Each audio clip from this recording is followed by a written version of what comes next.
Chapter 3. A bedraggled figure slowly made his way up the front steps of our building and appeared at our apartment door. I didn't recognize him until he entered our apartment and collapsed into a chair. That was how much my father had changed in the course of the few weeks he had been gone. My mother, sister, brothers, and I embraced him, but our happiness lasted only a moment. It was followed by fear about what might have happened to Herschel. My father assured us that Herschel was safe, although I suspect he had doubts that he shared secretly with my mother. Father recounted that he and Herschel had joined a crowded trail of refugees headed north and east.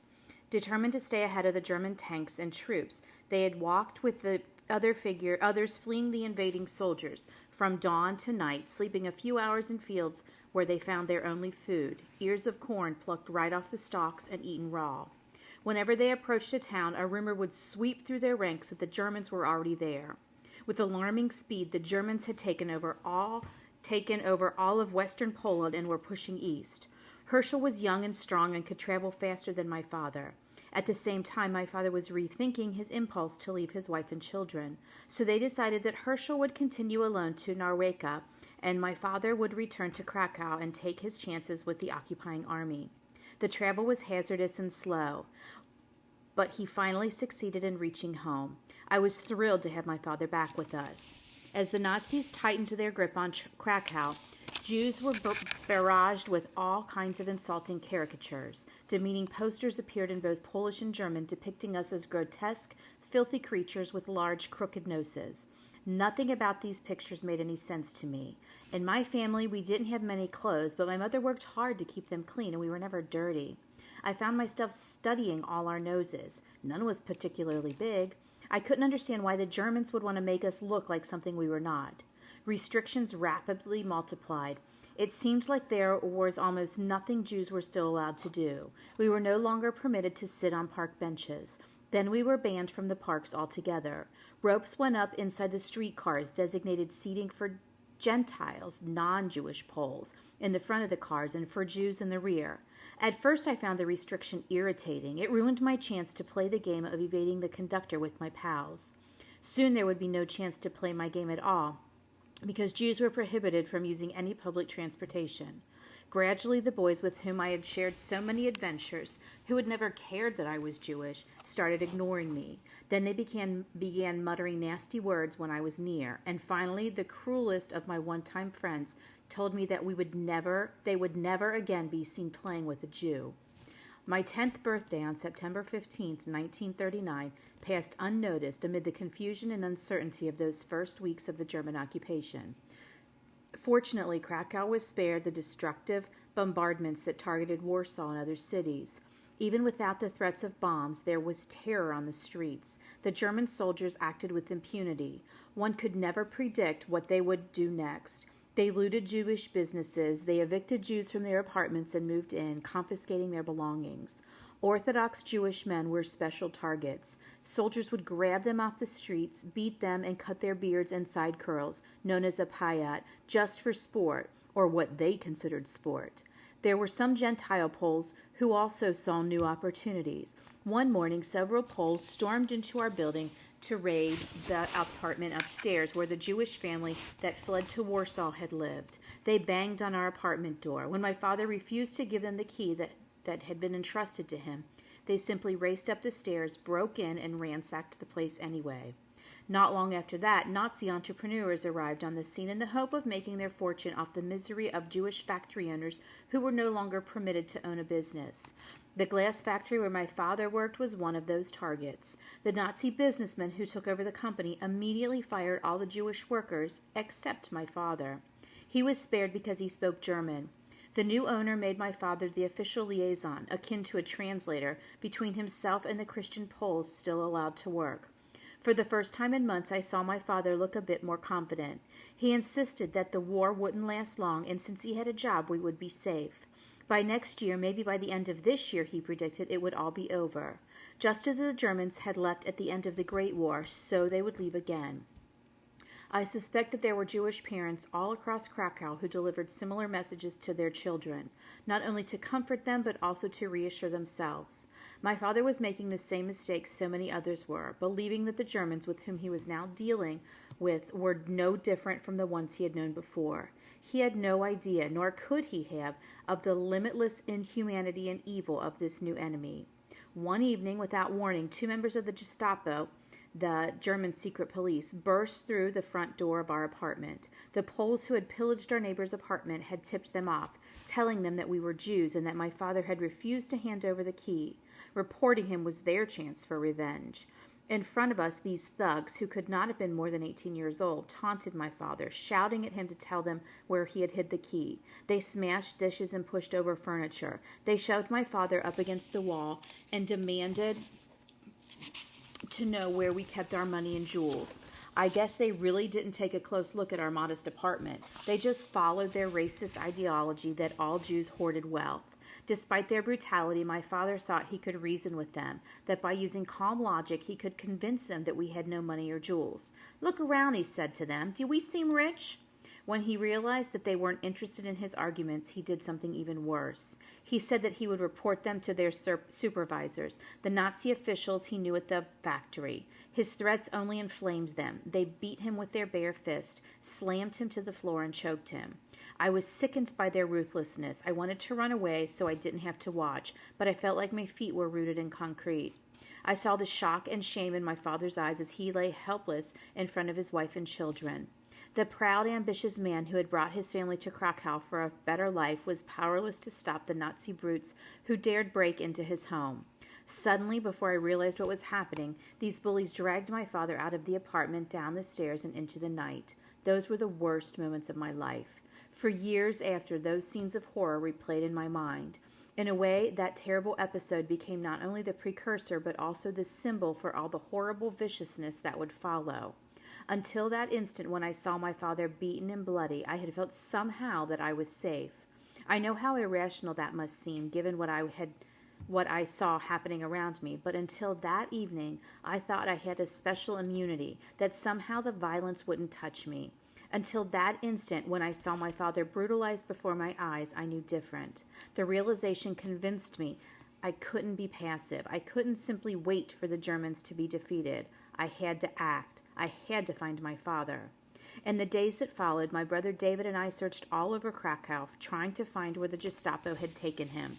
We went to every police station and government building, any place that had the Nazi flag draped outside. Because both my brother and I could speak German, and because of the full villainy of the Germans was not yet evident, we brazenly questioned every German we thought might know something. Only now do I realize that what we did was quite simply crazy. With every German we approached, we put our lives in danger. Despite all our efforts, we came up empty. Nobody admitted to knowing that our father had been arrested, let alone where he was being held. It was the worst possible nightmare. Pezzo went with David and me to a lawyer whom we begged for help. He sent us home with a promise that he would find our father, although he really had no idea where to begin. With each dead end, I felt an escalating fear.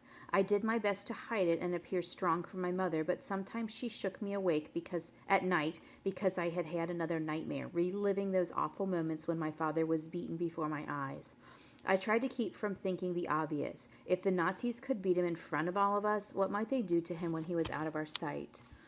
When I thought of him suffering, I even began to feel a little guilty for hoping that he was still alive. I didn't want him to have to endure more beatings or be tortured. Was there really any chance that he would ever return? As the days turned into weeks and the likelihood of finding father deteriorated, our situation became increasingly desperate. My father had kept a savings account in a Krakow bank, but those funds had disappeared when all Jewish bank accounts became the property of the Nazis. Now what little money we had was nearly gone. We did have a meager emergency reserve, a secret stash of 10 gold coins my grandmother had given my mother before we left Narika. One by one, my mother traded the coins for food. All too soon the coins were gone, and with them our only safety net. My mother was frantic, beside herself with fear and anxiety. In a city occupied by the enemy, away from the protection of family in Nareka, she nearly broke down. Nights were especially difficult, for they were the few hours when she couldn't busy herself feeding or caring for us. She tossed restlessly in bed. I could feel her body shudder as she cried out, "What will we do? How will we live?" I felt determined to help her somehow, to relieve her anguish, and to show her that she could rely on me. But as her youngest child, I doubt my reassurances gave her much confidence. She was on her own, weighted down with the staggering burden of sole responsibility for keeping her children and herself alive. At the beginning of December 1939, the Nazis decreed Jews could no longer attend school. When I first heard of this new restriction, I felt a brief sense of freedom. What 10-year-old wouldn't enjoy a few days off from school? But that feeling didn't last long. I quickly realized the vast difference between choosing not to go to school for a day or two and being forbidden to ever attend. It was just one more way the Nazis sought to take everything of value away from us. Now I joined David and Pezza in looking for jobs. It wasn't easy since there were lots of other Jewish kids doing exactly the same thing.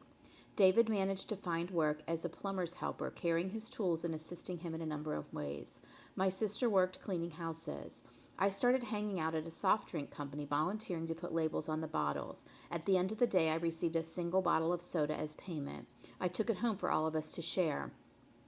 One afternoon, as I was returning from work, I spotted one of the Gestapo who had beaten my father. I was sure of it. I don't know what possessed me, but I chased after him and begged him to tell me where they had taken my father. The intimidating figure stared down at me with disdain, as if I were less than a piece of lint on his coat. Had I known better, I would have been scared for my life, but I didn't, and maybe my boldness impressed him because he told me my father was at St. Michael's prison. I raced to find David, and together we sprinted into the central city to the forbidding building. Sure enough, the authorities confirmed that our father was there. Though we weren't permitted to see him, just knowing he was alive gave us a renewed sense of purpose. Somehow he had held on, and so could we. David and I spent most of our days going to the prison, taking with us packages of food carefully prepared and wrapped by my mother. As I think of it now, I realize the Gestapo officer could have lied to me and I would have not known, but for some reason he didn't. Several weeks later, for no apparent reason, my father was released from prison. The moment he came through our door was one of overwhelming relief and joy. At the same time, it brought an unexpected sadness. It was easy to see that what he had gone through had changed him. It wasn't just that he was weak and gaunt, he was changed in a more fundamental way. The Nazis had not only stripped him of his strength, although he would find a great reserve of it in the years ahead, but also in the confidence and self-esteem that had put a spring in his step. Now he spoke little and walked with downcast eyes. He had lost his job at the glass factory, and he had lost something even more precious, his dignity as a human being. It shook me to the core to see my father so defeated. If he couldn't stand up to the Nazis, how could I? As 1939 drew to an end, I realized that my father's prediction had been wrong. Our situation seemed dire in every way. All signs pointed to the war going on for a long time. The Nazis were not content with what they had already inflicted on us Jews. Each day brought a new humiliation. If a German soldier approached, Jews had to get off the sidewalk until he passed by. Beginning in late November, Jews who were 12 years and older were required to wear a white armband with the Blue Star of David that we had to purchase from the Jewish Council, the governing body the Nazis had appointed to deal with all Jewish matters. To be caught without an armband meant arrest and most likely torture and death. Since I was not yet 12, I didn't wear the armband identification. When I was old enough to wear it, I made up my mind not to. Even though my confidence had been shaken by what I had seen and experienced, there were times when I disobeyed the rules and thumbed my nose at the Nazis. In a way, I used their own stereotypes against them, since there was nothing about me that made it obvious I was a Jew. With my thick, dark hair and blue eyes, I looked like a lot of other Polish boys. Now and then I would sit on a park bench just to prove I could do what I wanted, resisting the Nazis in my own small way. Of course, I couldn't do it when anyone who knew me was around. The friends with whom I used to play now looked the other way when I was near. I don't know if they would have betrayed me, but most likely they would have, in an attempt to obliterate their memory of how they had once been friends with a Jew. I watched them walk to school in the mornings as if nothing had changed, when for me, everything had. I was no longer the happy-go-lucky, adventuresome boy who had gleefully looked forward to snatching a free ride on a streetcar. Somehow I had become an obstruction of Germany's goal of world supremacy. My father found his own way to defy the Nazis and to help us survive at the same time, even though it meant doing something illegal. He worked on the sly, off the book, so to speak, for a glass company on La Powis Street. One day he was sent across the street to La Powis Street number 4, to the enamelware factory where he sometimes had repaired tools and equipment before the war. The new owner, a Nazi, needed a safe opened. My father asked no questions. He simply pulled out the correct tools and quickly cracked open the safe. It turned out to be the best thing he ever did, since quite unexpectedly the Nazi offered him a job.